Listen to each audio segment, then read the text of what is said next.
What's going on, everybody? Jared Sandler here with you, back with our 3 times a week Hi-5 segment to get the day going.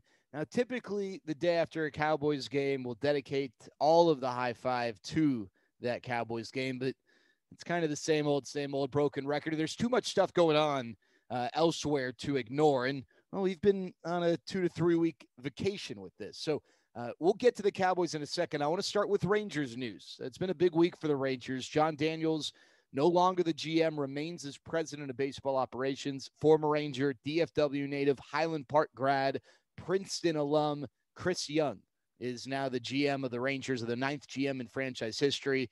Now, this was a move that John Daniels wanted. As a matter of fact, since Chris Young retired, John Daniels has been trying to get him into the organization, as have several other organizations.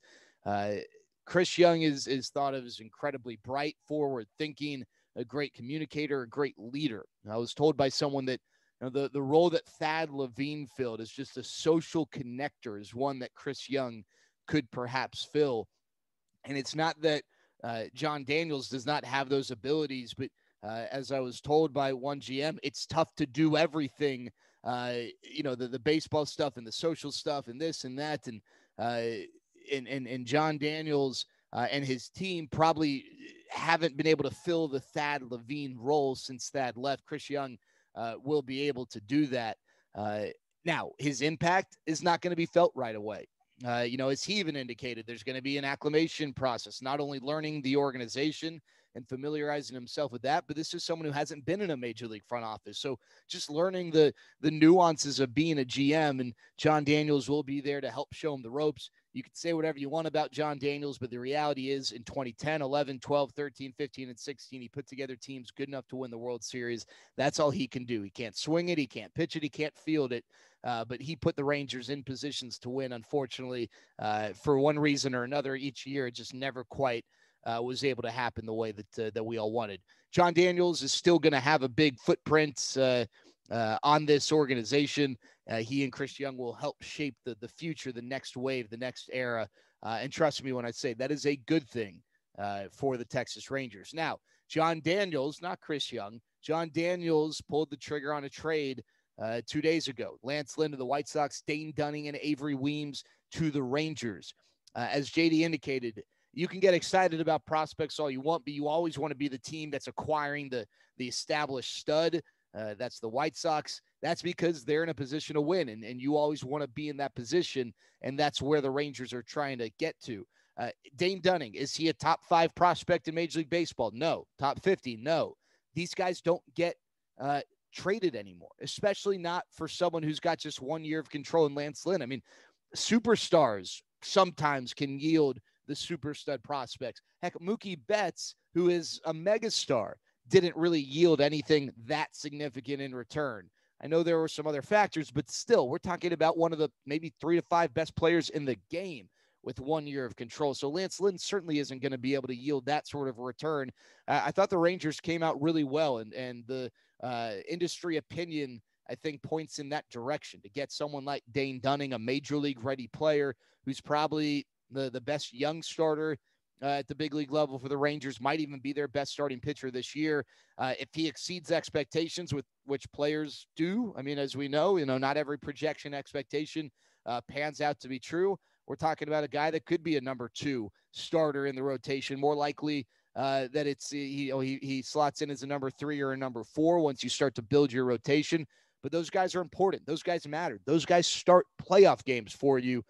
Dane Dunning's a guy who not only throws 4 to 5 pitches. I mean, I could sit here and say I try to throw 7 pitches, but if I can only command 2 and only one of them is actually worth a damn, what does it really mean?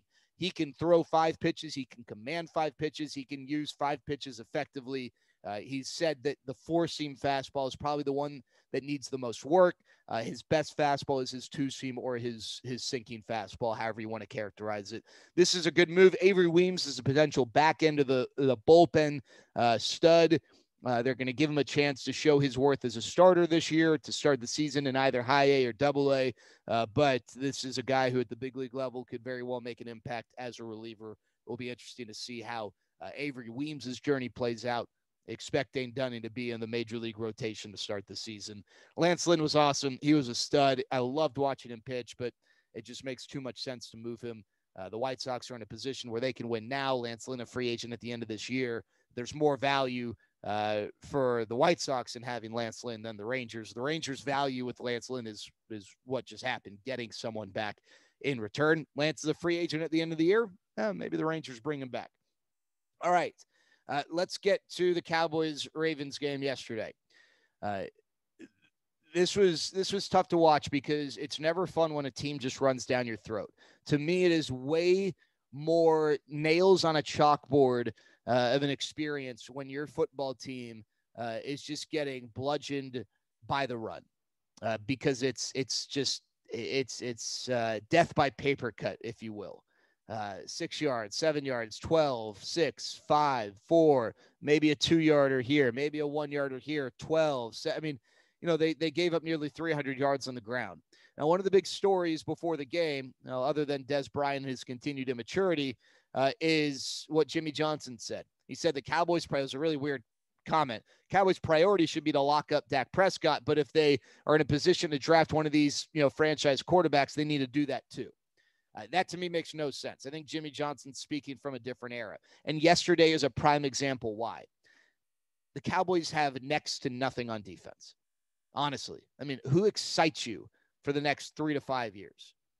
Is it a run-stopping linebacker who's kind of like the running back equivalent on defense? It's I guess it's nice to have him, but he's really not that valuable, and you don't know long-term what to expect.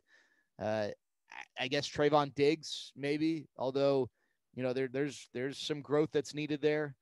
DeMarcus Lawrence, sure, but this Cowboys defense is bare. You can draft the quarterback all you want. You can get Trevor Lawrence, but take a look at Detroit. Matt Stafford isn't, the greatest quarterback of all time, but Matt Stafford was pretty damn good when you consider that a lot of times he had no help around him. The Lions got the quarterback first, and they couldn't really consistently sustain a good roster around him. If you draft Trevor Lawrence, that's awesome. Cool. You get, maybe it's Justin Fields. I don't know. Maybe your heart's set on Zach Wilson or Trey Lance. Any of these guys, if you feel like they're franchise quarterbacks, that's fine. But you're going to be way better served either drafting an impact defensive player with that pick or trading down, amassing picks to help build a defense, because you don't just have one hole. You don't just have two holes. And you know what? It's not just on the defensive side. The Cowboys need to start reinvesting in the offensive line. Otherwise, they are going to consistently have an average to below average offensive line. Zach Martin alone cannot elevate that offensive line. Heck, Zach Martin and Lyle Collins alone can't do that.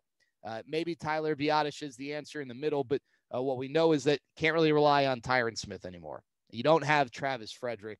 So point being, the Cowboys have holes. Do they have holes at receiver? No. Tight end? Probably not. Running back? I don't know. I mean, nothing that needs immediate attention. Defense pretty much at all levels, maybe some offensive line help. Getting the quarterback is great, but you've got one in hand. You know that you've got a stud in Dak Prescott.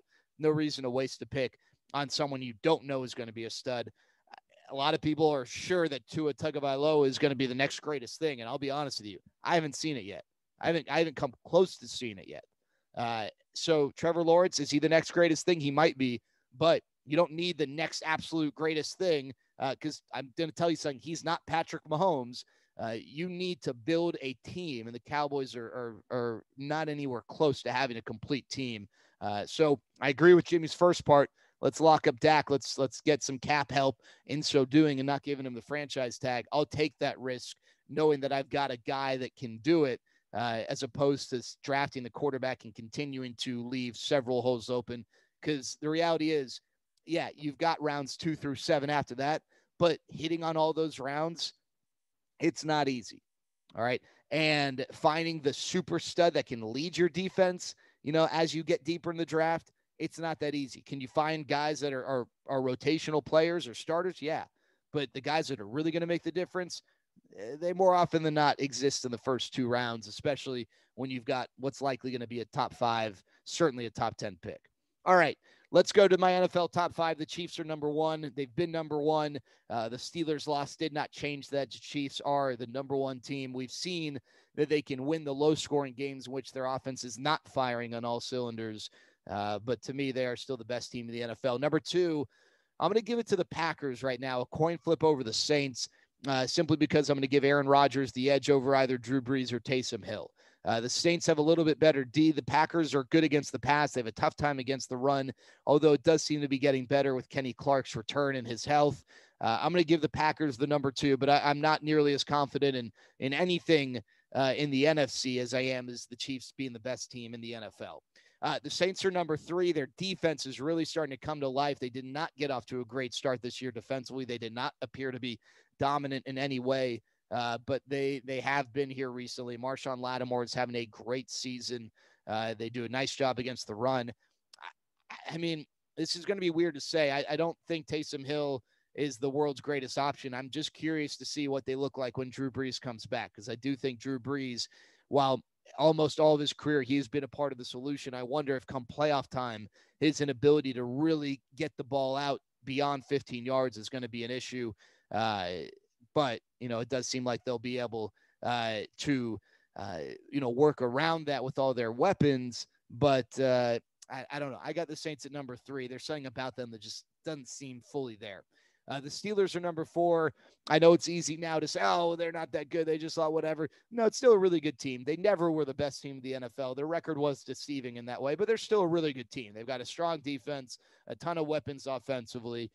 They faced, I think, a good team in Washington. Their record's not great, and I don't think Washington is great, but they got a great front seven.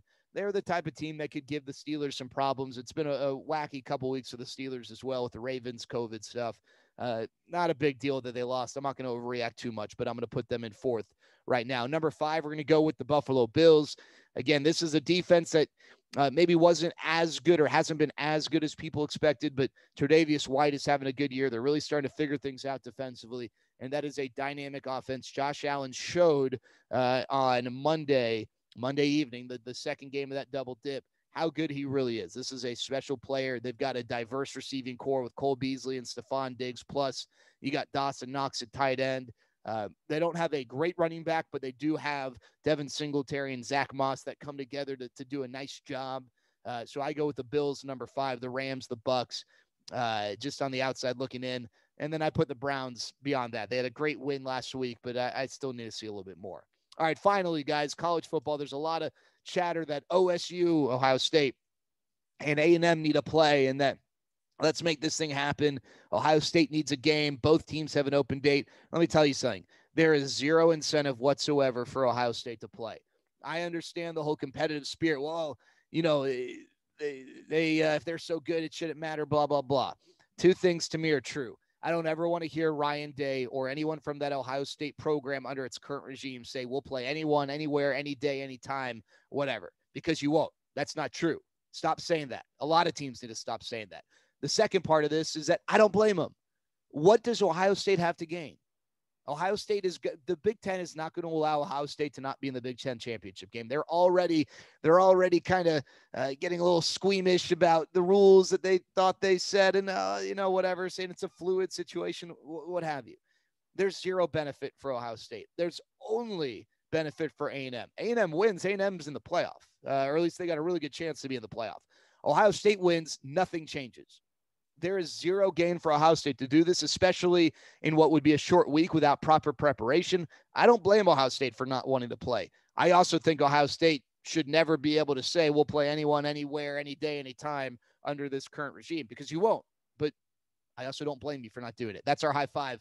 Have a great rest of your Wednesday.